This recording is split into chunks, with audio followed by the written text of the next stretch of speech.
Bismillahirrahmanirrahim. Assalamualaikum warahmatullahi wabarakatuh. Alhamdulillah wassalatu wassalamu ala Rasulillah wa ala alihi wa sahbihi wa man wala. Assalamualaikum warahmatullahi wabarakatuh. Penonton dan pendengar yang saya muliakan, terima kasih kerana sudi menonton siri program Wasatiyah Online bersama Pergas. Ingin saya perkenalkan diri saya Sayyidatuna Nafisah sebagai hos untuk rancangan kali ini. Para penonton, ingin saya kongsikan sekali lagi tentang program ini.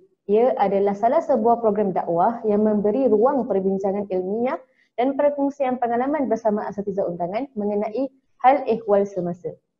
Pergas mengambil kesempatan ini dengan menggunakan wadah media sosial seperti Facebook, online radio, Spotify dan sebagainya bagi menyampaikan mesej utama dalam mempromosikan nilai-nilai yang terdapat dalam kesederhanaan dalam Islam.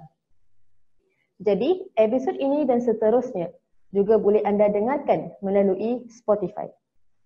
Terima kasih kerana mengikuti kami dalam episod kedua siri ini. Kami berharap episod yang pertama dan yang seterusnya dapat anda ikuti sama-sama insya-Allah. Penonton yang dirahmati Allah sekalian. Alhamdulillah, pada episod yang kedua pula kali ini, kami mengundang seorang ustazah yang tidak asing lagi di Singapura. Beliau ini seorang yang aktif memberikan kuliah, ceramah dan talk di masjid-masjid di sekitar Singapura. Ada yang kelas beliau penuh dewan solat. Saya tidak ingin membuang masa, izinkan saya memperkenalkan tetamu kita hari ini, Ustazah Dr. Sakinah Sabtu.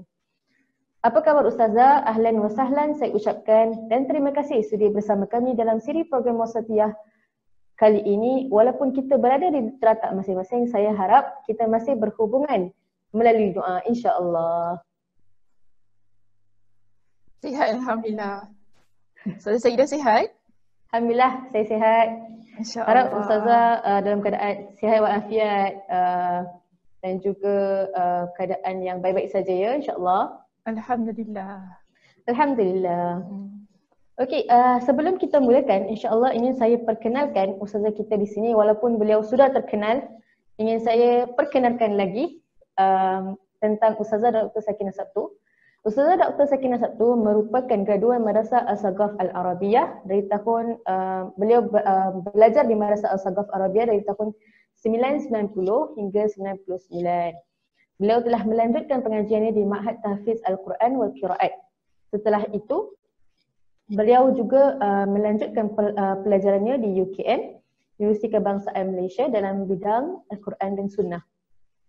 Setelah itu beliau berkhidmat di Darul Quran Singapura, Masjid Kampung Siglap sebagai guru tahfiz dan juga beliau juga pernah berkhidmat di Masjid Darul Wafran sebagai pegawai dakwah pada tahun 2008.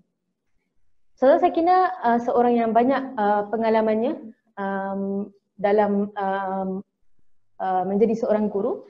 Beliau juga pernah mengajar diploma dan sijil di Institut Pengajian Tinggi Al-Zuhri. Dan juga beliau pernah berkhidmat sebagai pensyarah separuh masa bagi diploma pengajian Islam Madrasah Al-Saghaf Al-Arabiyah. Pada tahun 2016, Ustazah Dr. Sakinah Sabtu telah menamatkan pengajiannya di peringkat Doktor Falsafah dengan pangkat cemerlang dalam bidang hadis di Jabatan Pengajian Al-Quran dan As-Sunnah Fakulti Pengajian Islam UKM. Beliau kini bergiat aktif menyebarkan ilmu hadis khususnya bagi kalangan muslimah Singapura. Pada sesi kali ini insya-Allah, Ustazah akan kongsikan tentang topik yang saya rasa tidak asing lagi untuk kita, iaitu selalulah bersangka baik, bersangka buruk jangan sesekali. Setelah bersama dengan kami, saya berharap pendengar dan juga penonton dapat faham maksud sebenar dalam bersangka baik kepada Allah dan juga segala ketentuannya. Juga tentang bersangka baik kepada manusia insya-Allah. Baiklah, seperti yang telah dijanjikan, topik hari ini adalah berkaitan dengan sangka baik. Jadi kita nak tanya Ustazah soalan yang pertama. Ustazah, adakah penting untuk sentiasa bersikap sangka baik sesama manusia dan apakah kesan bersangka baik kepada Allah Subhanahu Wa Taala seperti dalam hadis kursi, aku adalah apa yang hamba-Ku sangkakan. Silakan Ustazah, tafadhal. Bismillahirrahmanirrahim. Wassalatu wassalamu ala Rasulillahi amma ba'd. Terima kasih kepada moderator kita pada hari ini, Ustazah Sayyidatuna Nafisah. Ustazah, panjang betul ya baca saya punya biografi tu. Sampai tersasul-sasul. Banyak sangat pengalaman Ustazah. Jadi saya Oh, pun Masya Allah, tabarakallah. saya Tak pun apalah. apa tu orang kata Apa? terpegun, masya-Allah. Terpegun. Allahu Akbar. Macam first time terpegun gitu. Okey, baik. Ustazah, terima kasih atas soalan yang telah diajukan kepada saya. Mungkin kalau saya nak betulkan sedikit tentang soalan itu, saya lebih cenderung untuk meletakkan soalan yang tadi kedua berada di tempat yang pertama. Okey, sebab tadi kan Ustazah ajukan kepada saya, adakah penting untuk bersikap baik sesama manusia dan apakah kesan bersangka baik kepada Allah. Jadi kita letak perbincangan kesan bersangka baik kepada Allah di tempat yang pertama terlebih dahulu. Baru kita masuk kepada penting ke tidak dengan sesama manusia. Okey, jadi begini.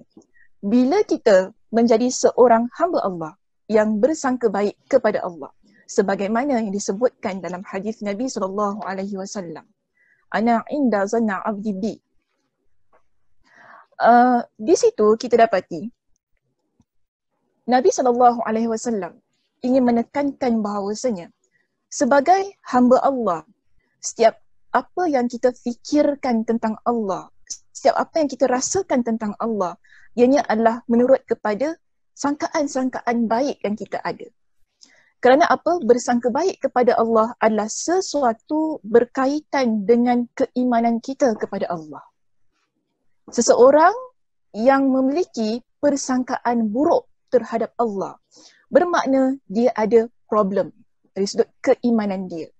Maka sebab itu penting kita sebagai seorang hamba Allah, kita meletakkan sangka baik itu di hadapan. Maksudnya begini, setiap apa yang berlaku dalam hidup kita, setiap apa yang Allah Subhanahu Wa Taala takdirkan dalam hidup kita, kita sebagai hamba Allah perlu memiliki satu pemikiran, satu perasaan menyatakan bahawasanya ini adalah takdir Allah dan ini adalah baik untuk saya. Kerana apa? Allah yang menciptakan saya. Allah yang menciptakan saya, maka Allah sudah tentu mengetahui, maha mengetahui apa yang terbaik untuk saya.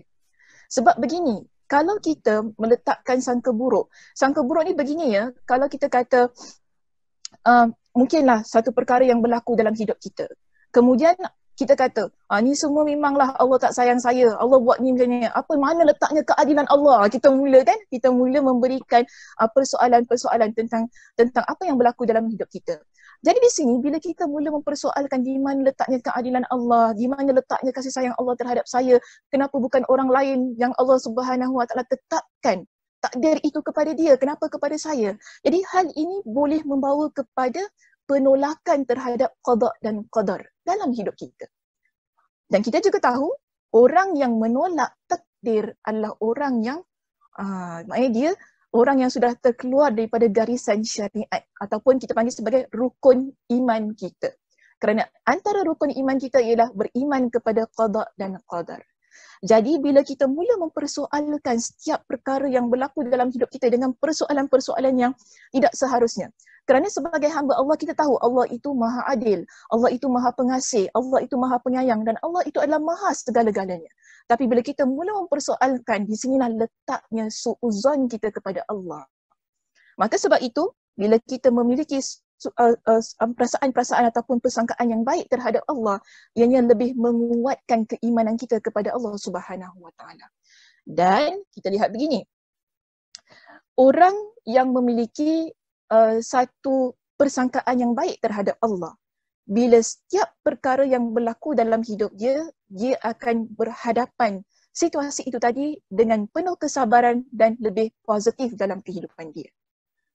Okey, kerana dia tahu ini adalah takdir Allah dan dia perlu ubah keadaan yang tidak baik itu kepada yang lebih baik. Kerana dia tahu pasti ada hikmah yang ingin Allah Subhanahu Wa Taala ajarkan ataupun ada terselit hikmah di dalam setiap sesuatu yang berlaku dalam hidup dia. Baik, sangka baik kepada Allah adalah sesuatu yang wajib. Kita tidak boleh letakkan sedikit pun persangkaan yang buruk terhadap Allah. Sedikit pun tidak boleh. Sebab tu hukumnya wajib. Kalau kita lihat kepada perbincangan para ulama, saya tidak mahu ambil satu-satulah yang lebih senang, saya kata kesimpulannya adalah wajib. Kita sebagai hamba Allah mempunyai persangkaan yang baik terhadap Allah. Itu juga yang Nabi SAW letakkan di dalam hadis baginda. Kerana sampai Nabi SAW pesan kepada kita dalam sebuah hadis yang diriwayatkan oleh Imam Muslim. Nabi kata apa? La yamutanna ahadukum illa wa huwa yuhsinu billahi zan. Jangan salah seorang di kalangan kalian mati. Yang mana kita ni mati, melainkan hendaklah berada dalam keadaan yang husnuzan terhadap Allah. Sehingga begitu sekali Nabi ingatkan kepada kita, umat Nabi SAW. Bila kita ni jadi seorang Muslim, seorang mukmin yang beriman kepada Allah, pastikan kita mati dalam keadaan kita sentiasa husnuzan terhadap Allah Subhanahu Wa Taala. Kalau kita dengan Allah, kita wajib untuk memiliki rasa husnuzan, sangkaan-sangkaan yang baik kepada Allah. Bagaimana pula kita dengan sesama manusia? Ini saya nak masuk kepada persoalan kita yang kedua tadi. Okay, yang saya turunkan soalannya. So, bila kita dengan sesama manusia, adakah ianya penting? Terus terang saya kata, of course, penting. Okay? Sebab begini, sangka yang baik ini adalah perintah daripada Allah Subhanahu Wa Taala dan juga perintah daripada Nabi SAW. Kenapa saya kata sedemikian? Kita rujuk kepada dalil yang menunjukkan kepada kewajipan kita bersangka baik sesama manusia. Buka dalam surah Al-Hujurat pada ayat yang ke-12. Apa kata Allah dalam ayat ini? Allah pesan kepada kita, ya ayyuhallazina amanu, wahai orang-orang yang beriman. Ya ayyuhallazina amanu ijtanibu katsiran minadh-dhann. Wahai orang-orang yang beriman, hendaklah kalian menjauhi kebanyakan daripada sangka-sangka ini. Inna ba'dadh-dhanni itsm. Sesungguhnya sebahagian daripada sangka-sangka itu adalah dosa. Itu dalam Al-Quran. Dalam hadis Nabi SAW juga menekankan tentang betapa kita sebagai seorang Muslim perlu menjauhi sikap yang sedemikian. Yang mana Nabi kata dalam hadis yang diriwayatkan oleh Imam Muslim, Nabi sebutkan, iyyakum wazzan. Hendaklah kalian berhati-hati dengan sangka-sangka ini. Fa inna zanna akdzabul hadithi. Sesungguhnya zan ataupun bersangka-sangka adalah perkataan ataupun ucapan yang paling dusta. Jadi Nabi SAW perintahkan kepada kita juga, okay, supaya jangan sesekali kita jadi orang yang banyak sangat bersangka buruk kepada orang yang ada di sekitar kita. Kerana apa? Bila kita mula ada sangka-sangka buruk ni dengan seseorang, dia akan bawa kita kepada satu ataupun banyak sifat dan sikap yang lebih buruk lagi. Sebab itu kalau saya nak bawa kita kembali kepada ayat Al-Quran tadi, surah Al-Hujurat pada ayat yang ke-12, apa kata Allah selepas Allah perintahkan kepada kita supaya kita jauhi perbuatan bersangka-sangka ini? Allah kata apa? Wala tajassasu wala yaghtab ba'dukum ba'dha. Janganlah kalian jadi orang yang mencari-cari keaiban orang lain. Dan janganlah kalian menjadi orang yang saling senang kata mengumpat antara satu dan yang lain. Kita cakap tentang hal seseorang. Dan kedua-dua perkara itu tadi, kita mula cari kesalahan orang lain, kita mula nak cari aib orang lain, kita mula jadi orang yang nak mengumpat orang lain, dia bermula daripada kita su'uzan dengan seseorang. Dia bermula daripada su'uzan kita dengan seseorang. Sama juga, kalau kita rujuk dalam hadis yang diriwayatkan oleh Imam Muslim, kalau tadi saya baca dia punya depan saja, saya nak sambung. Selepas itu apa kata Nabi? Nabi kata kepada kita, selepas Nabi kata hendaklah kalian jadi orang yang menjauhi buruk sangka kerana sesungguhnya buruk sangka itu adalah perkataan yang paling dusta. Dan seterusnya Nabi kata apa? Wala tahassasu, wala tajassasu, wala tahasadu, wala tadabaru, wala tabaghadu, wa kunu ibadallahi ikhwana. Sekali lagi jelas. Dalam Al-Quran, Allah kata jauhi perbuatan buruk sangka. Kerana daripada situ, dia akan bawa kita mula nak cari aib orang lain. Daripada situ, kita akan mula ngumpat orang lain. Sama juga Nabi SAW ingatkan kepada kita, kenapa kita perlu jauhi perbuatan ataupun sifat buruk sangka itu tadi. Kerana daripada buruk sangka itu, dia akan bawa kita jadi orang yang tahassasu, tajassasu, Iaitu maksudnya ialah kita akan mula cari kesalahan orang lain, aib orang lain, kita akan mula spy kan. Tengok dia buat apa tengok tu Ifan ke apa, Saidah tu apa. Si senangnya apa dia buat, kita mula sibuk-sibuk nak intai-intai apa kan. Kita minta maaf Ustazah Saidah guna nak pinjam sikit nama. Okay, so kita akan mula nak intai-intai cari, sibuk 24 hours stalk dia. Kalau kita sekarang kita tak panggil intai-intai lah, itu rumah kampung agaknya kan. Sekarang ni kita mula stalk dia dekat Facebook, dekat IG kan. Kemudian kita nak cari mana poin yang boleh kita tengok kesalahan dia. Kerana apa? Asalnya daripada kita buruk sangka dengan seseorang. Dan Nabi juga tekankan dalam hadis itu tadi, wala tahasadu, jangan kalian saling berdengki, jangan kalian saling membelakangi. Membelakangi ini berpaling wajah dengan seseorang. Jangan kalian jadi orang yang saling membenci antara satu dan yang lain. Dan Nabi pesan kepada kita, wa kunu ibadallahi ikhwana. Jadilah kalian hamba Allah yang saling bersaudara. Kerana apa? Kalau kita ada buruk sangka dengan seseorang, ataupun mana-mana individu yang ada di sekitar kita, agak-agak kita boleh menjadi saudara ke kepada dia? Saya rasa tidak. Kalau kita menanggalkan sifat-sifat yang baik dan kita letakkan buruk sangka pada diri kita, saya tak rasa kita ni akan jadi seorang Muslim yang baik, dan keberadaan kita dalam satu komuniti dia mungkin akan merosakkan setiap apa yang ada di sekeliling kita, dan setiap apa yang cuba diusahakan dari sudut keharmonian, kasih sayang yang ada dalam komuniti kita. Ya, sebab itu penting Nabi ajarkan kepada kita dengan hal yang sedemikian, dan Allah Subhanahu Wa Taala tekankan kepada kita dalam surah Al-Hujurat pada ayat yang ke-12 itu tadi, agar kita jadi orang yang menjauhi buruk sangka antara satu dan yang lain. Wallahu a'lam bishawab. Okey, alhamdulillah. Syukran Ustazah atas penerangannya. Kita sambung ke soalan yang kedua. Okay, jadi soalan yang kedua ni tentang bersangka baik juga, tetapi dalam dunia yang berbeza. Okay, dalam dunia pekerjaan pula, kita sebagai petugas, sebagai contoh, kadang-kala ada banyak cabaran dan juga dugaan yang kita harus hadapi, okay, dalam kita bekerja, bermuamalah dan sebagainya. Jadi bagaimana kita boleh terus bersikap sangka baik dalam kita menjalankan amanah kita, pada masa yang sama kita nak kekalkan sifat ini dengan cabaran-cabaran luar yang datang kepada kita. Tafadhal Ustazah. Okey, terima kasih Ustazah Saidah di atas soalannya yang kedua itu. Sebenarnya Ustazah nak tanya saya tentang cabaran pekerjaan ke cabaran dengan sesama insan? Kedua-duanya boleh? Okey, macam ni Saidah. Saya lihat ada dua perkara yang boleh saya berikan, yang mana daripada dua perkara itu dia akan bawa kita menjadi seorang insan, seorang hamba yang memiliki nilai-nilai yang positif dan juga nilai-nilai murni dalam kehidupan kita. Sebab kita ada dua perkara ini. Iaitu pertama kita sebagai seorang insan, kita perlu belajar untuk jadi orang yang sentiasa melihat satu cabaran ataupun satu ujian yang berlaku di sekitar kita. Tidak sama ada di tempat kerja, dalam rumah tangga kita, ataupun ketika kita berinteraksi dengan orang yang di sekitar kita. Di sini ialah setiap apa yang berlaku itu tadi, bagaimana kita sebagai seorang insan ingin melihat ia sebagai peluang ataupun ruang untuk kita memperbaiki satu keadaan ke arah yang lebih baik.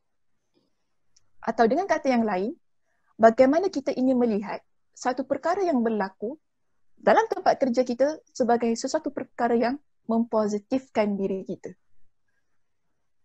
Tadi kan Ustazah bagi saya contoh, mungkin ada di tempat kerja, kemudian berlaku salah faham yang kita rasa mungkin orang tu tak suka kita, kan? Orang tak suka kita, agaknya dia tu memang menyampah lah dekat aku dan sebagainya, kan?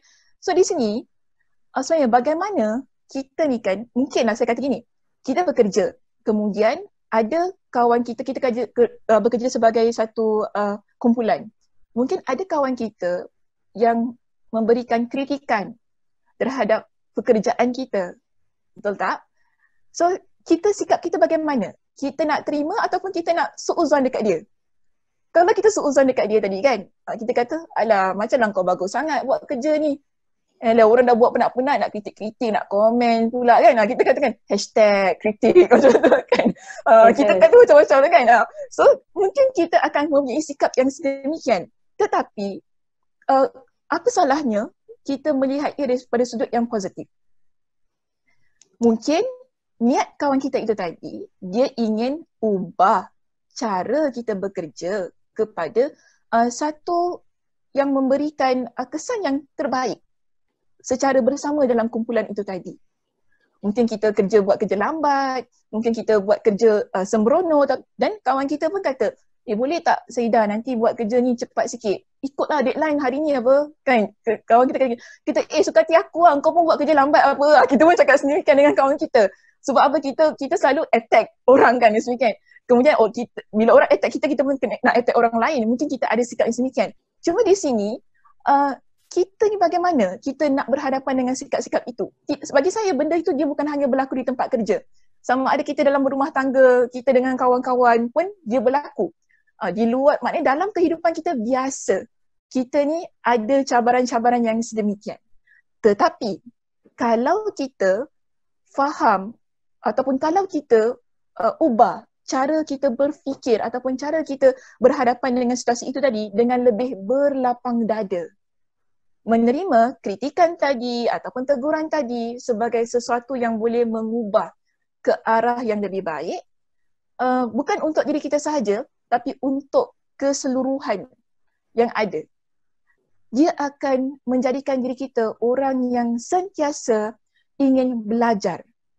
Dia juga akan jadikan diri kita orang yang sentiasa sedar ada orang yang pasti lebih baik daripada saya. Dan ada orang berhak untuk membetulkan pekerjaan-pekerjaan saya. Sebab itu Umar bin Al-Khattab, dia ada berikan satu pesanan kepada kita. Kalau kita rujuk dalam kitab tafsir Ibn Kathir, ketika beliau menjelaskan surah Al-Hujurat pada ayat yang ke-12 yang telah saya jelaskan pada soalan kita yang pertama tadi. Imam Ibn Kathir rahimahullah, beliau ada memetik pendapat daripada Umar bin Al-Khattab. Yang mana Umar, dia berkata begini, jangan sesekali kamu berprasangka terhadap satu ucapan yang muncul dari saudaramu yang beriman, melainkan dengan prasangka yang baik. Ni Umar pesan pada kita. Kerana engkau masih memiliki cara lain untuk memahami perkataannya dengan kefahaman yang baik. Kita cuba fikir, maksud Umar di sinilah, bila kawan kita, mungkin colleague kita, rakan sekerja kita, suami kita, isteri kita, ataupun mungkin anak kita sendiri, ataupun rakan-rakan yang ada di sekitar kita, mereka berikan kepada kita dengan satu saranan, satu kritikan, cuba kita fikir apa yang dia ucapkan. Pertama sekali, jangan kita letakkan sangka buruk terhadap ucapan-ucapan dia. Kerana di sana ada banyak sudut yang lain. Ini maksud Umar. Ada banyak sudut yang lain yang perlu kita lihat. Di mana letak kebaikan daripada ucapan dia itu tadi. Supaya apa? Kita tidak ada sangka buruk dengan orang yang cuba memberikan kritikan ataupun cuba memberikan teguran kepada kita. Mungkin ada kebaikan yang cuba diberikan kepada kita. Okey?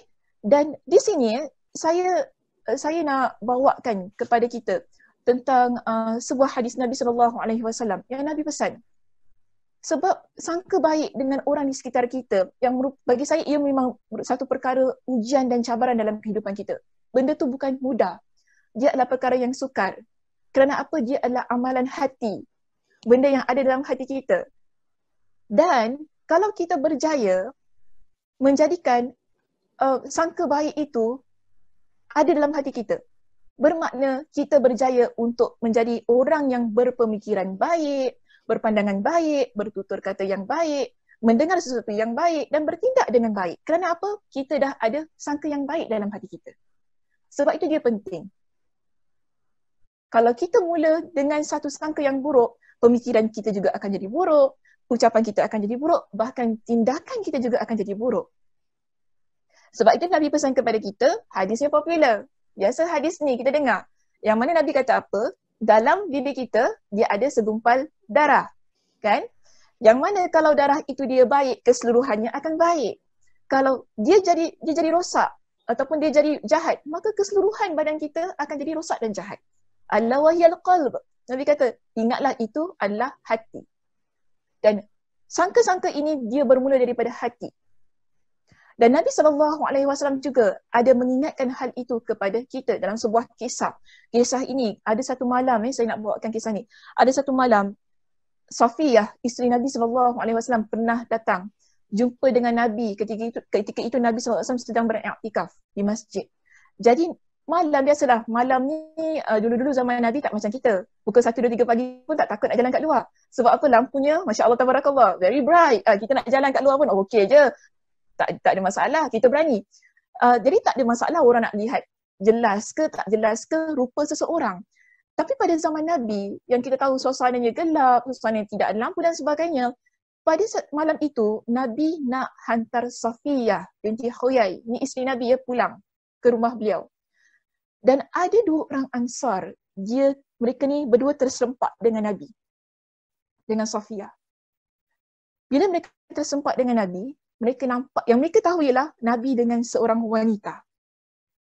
Kita kalau nampak seseorang dengan seorang wanita dalam keadaan yang dekat dan sebagainya, mesti kita kata, mata dia kan ni, apa ni? Kita akan mula sangka-sangka yang tak baik kan? Jadi dua-dua ni, mereka nampak Nabi, terus mereka macam kalang kabut lah. Nabi tapi dengan seorang wanita, kalang kabut. Nabi panggil mereka. Ta'ala ya, mari sini. Dia panggil. Dan Nabi kata apa? Ini Safiyah, isteri aku. Nabi kata begitu. 2 orang sahabat daripada Ansar ini, mereka kata subhanallah, wahai Rasulullah. Mereka kata subhanallah. Dan salah seorang di kalangan mereka, sebab hadis ini diriwayatkan oleh Imam Al-Bukhari dan juga Imam Muslim. Saya nak ambil dulu daripada riwayat Imam Muslim. Salah seorang daripada mereka kata begini, ya Rasulullah, man kuntu azannu bih, falam akun azannu bik. Dia kata, siapa aku untuk bersangka-sangka terhadap engkau? Dan tak sesekali aku ni akan menjadi orang yang bersangka-sangka terhadap engkau, sebab engkau itu adalah seorang Nabi. Tapi kalau kita rujuk dalam riwayat Imam Al-Bukhari, Nabi kata begini kepada mereka berdua. Inna syaitan yablughu minal insan mablaghad dam. Syaitan itu dia berjalan dalam diri manusia mengikut arah darah. Okey? Wa inni khasyitu an yaqzifa fi qulubikum syai'an. Dan aku bimbang, aku khawatir syaitan itu dia akan campakkan sesuatu dalam hati kalian berdua dengan satu sangka-sangka yang tidak baik. Syaitan dia akan mula, sebab ni hati ya. Kita kalau dah nampak sesuatu perkara yang kita tak clear tentang perkara itu, yang dia samar-samar, betul tak? Yang kita pun tak tahu kisah dia macam mana, siapa dia. Kita mungkin first stage tu memang betul lah kita sangka baik, tapi saya tak rasa kita ni takkan terfikir tentang hal itu. Kenapa tujuannya Nabi SAW panggil 2 orang sahabat itu tadi untuk jelaskan wanita yang ada di sebelah aku ini adalah Safiyah. Sebab Nabi tahu, ini dua-dua ni kalau balik mesti fikir, tadi siapa yang dengan Nabi mesti fikir macam tu. Tadi siapa yang dengan Nabi perempuan mana pula dengan Nabi tu kan. Takut-takut persoalan itu dia akan tersebar, dia akan jadi viral.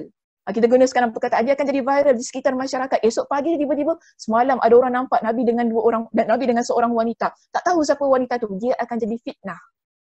Maka sebab itu Nabi jelaskan kepada mereka berdua. Antara sebabnya juga ialah kerana su'uzon kita, dia kadang-kadang boleh merebak. Bila kita dah mula fikir tentang sesuatu yang kita, yang benda yang samar-samar ini, kita akan tak boleh tidur, kita akan fikir kan, samalah mungkin kalau orang nampak saya dengan seorang lelaki, orang fikir, siapa Ya Allah, Sakinah tu aku nampak dia dengan seorang lelaki duduk dekat bas, ya Allah, bukan main mesra lagi tu. Rupa-rupanya adik saya Ustaz Shibli, macam gitu.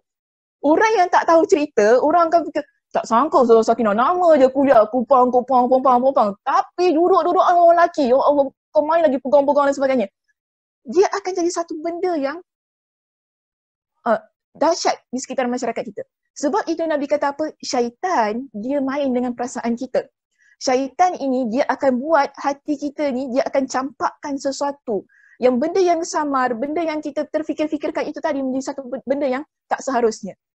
So di sini ada satu benda yang ingin saya katakan di sini. Kalau kita tak nak orang buruk sangka dengan kita, jangan buat sesuatu yang secara berselindung. Okey? Dalam pekerjaan kita contohnya, tadi kan kita nak tegur orang ke, kita nak kritik orang sebagainya, biar jelas. Jangan ada udang di sebalik ni. Nak cakap sesuatu mesti jelas. Sama juga kita dengan pasangan kita. Nak sampaikan sesuatu, jangan kita belok sana, belok sini. Sampaikan sesuatu dengan perkataan yang jelas, yang boleh difahami. Kan sama juga kita nak berbual dengan anak kita. Jangan sindung sana, sindung sini. Akhirnya orang akan jadi salah faham. Bila orang jadi salah faham, orang akan salah sangka dengan kita. So di sini penting. Kita bukan sahaja nak elakkan kita ni salah sangka pada orang lain ketika kita hidup di atas muka bumi ini. Tetapi bagaimana kita nak elakkan orang lain salah sangka terhadap diri kita. Ada dua. Okey? So kita nak elakkan diri kita tersalah sangka terhadap orang lain, maksudnya buruk sangka dengan orang lain, kita juga bertanggungjawab untuk jadikan diri kita seorang insan yang tidak membuatkan orang lain buruk sangka terhadap diri kita. Jadi dua-dua perkara itu perlu kita perhatikan supaya sekali lagi kepentingannya tercapai. Tidak ada permusuhan, tidak ada kebencian, tidak ada satu perkara yang membuatkan terputusnya tali persaudaraan ataupun tali ukhuwah Islamiah antara kita dengan seseorang. So kalau dua-dua itu tadi kita jaga, okay, poin tadi dua-dua tadi kita jaga, insya-Allah hidup kita akan aman dunia dan akhirat. Wallahu a'lam bishawab. Okey, syukran kasiran Ustazah. Terima kasih banyak-banyak atas penerangannya dan juga kisah-kisah yang saya rasa boleh jadikan pengajaran dalam kehidupan seharian kita, lebih-lebih lagi dalam kita berinteraksi dengan orang lain. Okey, alhamdulillah. Itu untuk soalan yang kedua. Ustazah macam mana? Okey. So far? Okey, yang macam mana? Okey, untuk kita teruskan soalan seterusnya. Soalan yang terakhir. Kalau saya kata tak okey? Tak okey, kita baliklah sama-sama. Oh, Masya Allah. Nak balik sama-sama, boleh je lah. Walaupun dah kat rumah sendiri Okey, jadi insya-Allah untuk soalan yang ketiga, soalan yang terakhir insya-Allah, mungkin Ustazah boleh kongsikan sedikit. Okey, adakah dalam kita bersangka baik kepada orang lain, adakah had ataupun limit dalam kita nak bersangka baik kepada orang lain? Sebagai contoh, sangka baik ke sangka buruk Ustazah? Bersangka baik adalah, adakah had dalam kita bersangka baik kepada orang lain? Oh ya. Yes. Okey, tak apa. Okey. Ustazah dengan contoh dulu mungkin lebih faham. Okey. Okey, contohnya perkara tu memang terang-terang nampak seseorang buat kemungkaran sebagai contoh. Adakah wajar untuk kita tetap bersangka baik? Adakah kita tetap boleh bersangka baik ataupun adakah had dalam kita nak bersangka baik kepada orang lain? Itu untuk soalan yang terakhirlah, insya-Allah. Tafadhal. Betul ni terakhir? InsyaAllah. Tak menyesal Ustazah. Okey. Sorry Ustazah, gurau-gurau je. Aku macam tense sangat ni. Dah biasa. Okey. Dah biasa ya, insya-Allah. Bolehlah kacau lagi ni. Okey, begini. Kita betul lah daripada awal tadi kan kita kata kita kena sangka baik dengan orang lain. Jangan bila orang cakap sesuatu kita terus buruk sangka, okay, dan sebagainya. Di sini sebenarnya tentang nak sangka baik ni, macam tadilah Ustazah kata, kita dah nampak orang tu terang-terangan buat perkara buruk. Kalau kita nak bincang tentang bersangka baik ni, memang dalilnya tetap daripada surah Al-Hujurat pada ayat yang ke-12. Sebab tu daripada persoalan kita yang pertama, kedua dan masuk kepada yang ketiga, saya masih lagi pegang surah Al-Hujurat pada ayat yang ke-12 sebagai dalil utama kita yang menjadi main kepada perbincangan kita pada hari ini. Okey. Dalam surah itu, kalau kita lihat, apa kata Allah? Inna ba'daz zanni ithm. Allah kata sesungguhnya sebahagian daripada sangka-sangka itu adalah dosa. Bila Allah kata sebahagian, bermakna ada sangka yang tidak dosa. Okey? Maknanya ada sangka-sangka yang tidak dosa. Tapi sangka yang tak dosa tu apa dia? Sangka yang tak dosa tu apa dia? So di sini kalau kita nak lebih spesifikkan tentang sangka-sangka yang tak dosa tu, dia sangka buruk tapi tak dosa. Ialah bila kita lihat sesuatu perkara yang terjadi dan di situ benar-benar jelas terbukti memang berlaku perkara itu. Kan? Contoh, kita nampak ada orang lari daripada hujung sana ke arah kita. Dia bawa pisau. Dia gini kat kita nak kata agaknya dia main kejar-kejar dengan kita. Itu husnuzan namanya. Agaknya kejar-kejar dengan aku. Kita dah nampak daripada hujung dah, dia bawa pisau, dia nak ke arah kita. Dia tu bawa pisau lah ke arah aku, dia tu nak main cak-cak ke apa dengan aku. Janganlah macam tu, sekali kita punya sangka baik kan. Sedangkan kita tahu itu adalah mudarat untuk kita. Kita tak boleh suuzon kat dia. Contoh dia memang nak bagi pisau ke apa kat kita kan. Tak, di sini maknanya dah terbukti, jelas. Orang itu tadi dia lari ke arah kita dalam keadaan yang penuh geram, memang betul-betul nak bunuh kita. Nampak dia punya riak wajah, badan dan sebagainya, memang betul ke arah kita, nak cocok pisau tu ke arah kita. Bermakna kita kena suuzon dengan dia. Dia ni apa? Walaupun kadang-kadang mungkin bukan dia nak cocok kita, nak cocok orang belakang. Betul tak? Tapi kita kena ada suuzon tu tadi. Dia nak cocok akulah, ke tepi. Begitu. So di sini tak salah. Itu hadnya. Tak salah kalau kita ada buruk sangka dengan orang tadi.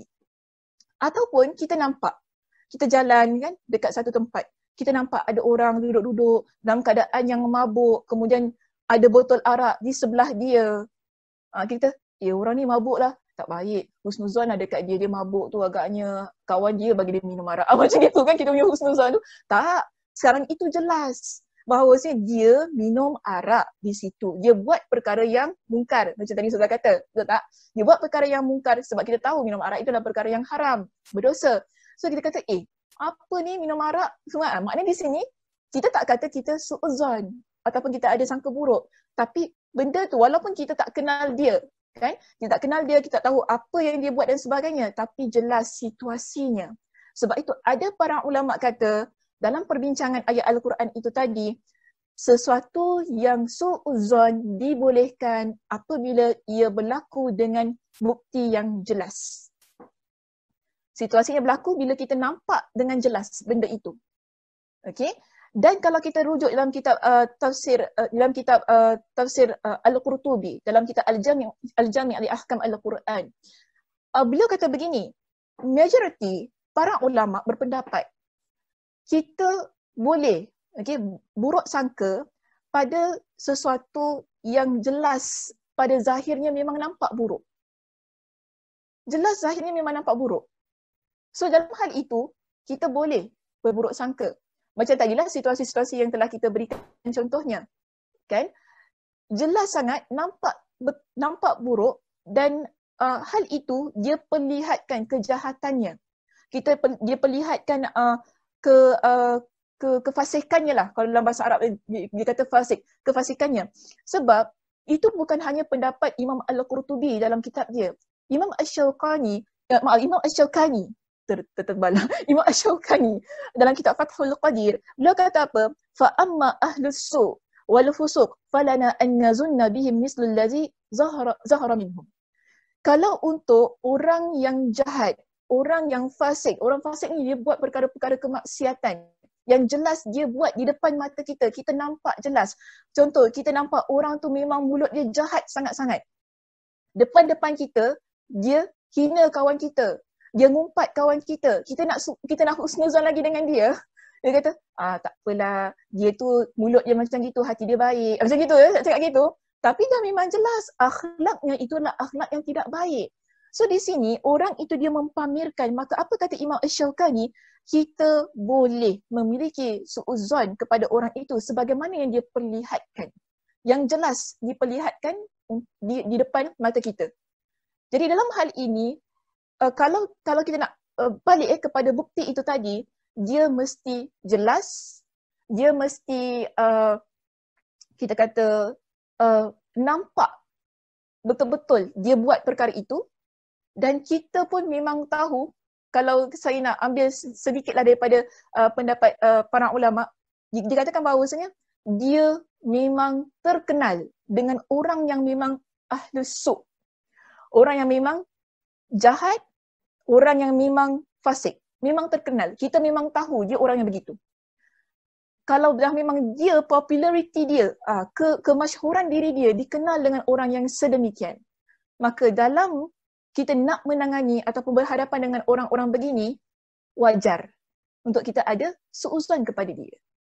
Tapi kena ingat, kalau terbukti suuzon kita kepada orang itu tadi sebenarnya tidak sebagaimana yang kita persangkakan. Okey?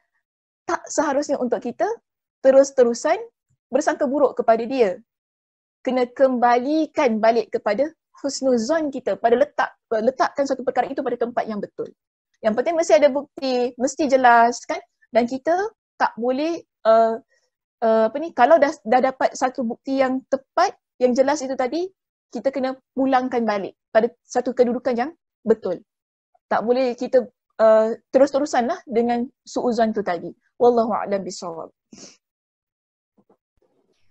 Okay, Alhamdulillah. Syukran Ustazah atas penerangannya. Saya rasa mungkin ini sesuatu yang kita tak perasan, tapi ada yang sangkaan tu, ada yang baik dan ada yang buruk. Dan ada hikmah kenapa Allah Subhanahu Wa Taala mengatakan menyebut dalam Al-Quran, ada sebahagian sangkaan itu yang tidak mendatangkan dosa. Okay, jadi mungkin sebagai penutup, untuk yang terakhir, Ustazah kalau nak kongsikan sedikit nasihat atau pesanan kepada pendengar dan juga penonton kita tentang sikap bersangka baik kepada manusia ataupun kepada Allah secara general lah. Okay. Yes, silakan Ustazah. Tafadhal. Okey, baik, boleh mungkin saya boleh berikan ringkas sahaja tentang nasihat akhir kita berkenaan dengan topik ini. Dengan Allah, kita memang tidak ada kompromi. Maknanya, sangka baik tetap perlu diletakkan di hadapan. Okey, sebab macam gitulah, apa yang kita sangka tentang Allah, begitulah yang akan Allah treat kita ataupun yang akan Allah berikan kepada kita. Berikan kepada kita. Tapi dengan manusia itu dia, macam tadi kita jelaskan kan, dengan manusia itu dia ada hadnya, ada caranya kan. Cuma pertama sekali, kalau kita belajar jadi orang yang berusaha untuk berlapang dada dan sentiasa melihat setiap perkara daripada sudut yang positif, insya-Allah perkara-perkara sangka buruk ini dia akan sukar untuk hinggap dalam hati kita, yang akan menyebabkan, sebab kalau perkara sangka buruk itu hinggap dalam hati kita, dia akan rosakkan hati kita dan akan menyebabkan keseluruhan pemikiran kita, ucapan kita dan tindakan kita juga akan menjadi rusak. Sebab itu penting kita usaha, kita belajar untuk melihat semua perkara ataupun perkara-perkara yang berlakulah dalam kehidupan kita kan, jadi kan, dari sudut yang lebih positif dengan lebih berlapang dada. Okey, lihat dari sudut sisi yang baik, di mana letak kebaikannya sebelum kita bersangka buruk tadi. Walaupun tadi kita juga bincangkan boleh bersangka buruk pada situasi-situasi yang tertentu. Okay. Kerana apa? Kalau kita usaha untuk jadi orang yang sentiasa meletakkan sangka baik dalam diri kita sebelum kita meletakkan sangka buruk dalam hati kita, dia akan menjamin kepada mengukuhkan ukhuwah kita sesama manusia, ataupun hubungan kekeluargaan kita dalam family, dan juga kebahagiaan dalam jiwa kita. Tapi kalau kita tak usaha, kalau kita rasa tidak ada kepentingan untuk jadi orang yang sentiasa bersangka baik, dia boleh jadi, saya kata boleh jadi, akan menyebabkan hidup kita sentiasa berada dalam keadaan yang tidak tenteram. Kita akan jadi orang yang sentiasa rasa orang lain buat jahat kepada diri kita. Kita akan sentiasa jadi orang yang fikir tak ada orang yang side pada kita ataupun berpihak pada diri kita. Sedangkan bukan begitu tujuan-tujuan yang diinginkan oleh orang di sekitar kita. Mungkin ada tujuan-tujuannya yang baik. Sebab tu saya kata tadi, kita perlu lihat pertama sekali dari sudut yang positif, melainkan setelah jelas ada bukti bahawa memang dia tu niat jahat, memanglah dia tu gini-gini, barulah kita letakkan sangka buruk itu di tempat yang seharusnya. Okey, wallahu a'lam bissawab. Itu sahaja. Syukran Mudah-mudahan Ustazah. bermanfaat. Syukran Ustazah atas nasihatnya. Alhamdulillah, penonton dan pendengar yang dirahmati Allah Subhanahu wa taala. Begitulah peri pentingnya untuk bersangka baik, lebih-lebih lagi kepada Allah, kerana ia sebenarnya menentukan bagaimana kita melalui hari-hari kita dan menghadapi perkara-perkara yang baik ataupun yang tidak disangka dalam hidup kita. Juga penting untuk kita bersangka baik sesama manusia kerana ia akan memberi kesan dalam kita menjalani kehidupan kita seharian dan juga sikap kita terhadap orang lain dan juga masyarakat lah ataupun komuniti. Jadi hadis yang telah kita dengar beberapa kali ataupun ayat Quran yang Ustazah sebutkan tadi tentang bersangka baik, saya harap dapat memberi kesan yang besar dalam kehidupan kita sebagai seorang Muslim. Dan juga ia penting untuk menjadikan kita seorang Muslim yang mempunyai pemikiran yang positif terhadap kehidupan dan dalam menghadapi kehidupan kita, insya-Allah. Jadi terima kasih Ustazah saya ucapkan atas perkongsian yang sangat-sangat bermanfaat ini. Saya harap ia dapat dipraktikkan dalam kehidupan seharian kita dan memberikan kita pandangan yang lebih indah kepada kehidupan kita. Wallahu a'lam bissawab. Terima kasih Ustazah Saidah. Okay, syukran Ustazah. Sekian. Wassalamualaikum warahmatullahi wabarakatuh. Waalaikumsalam.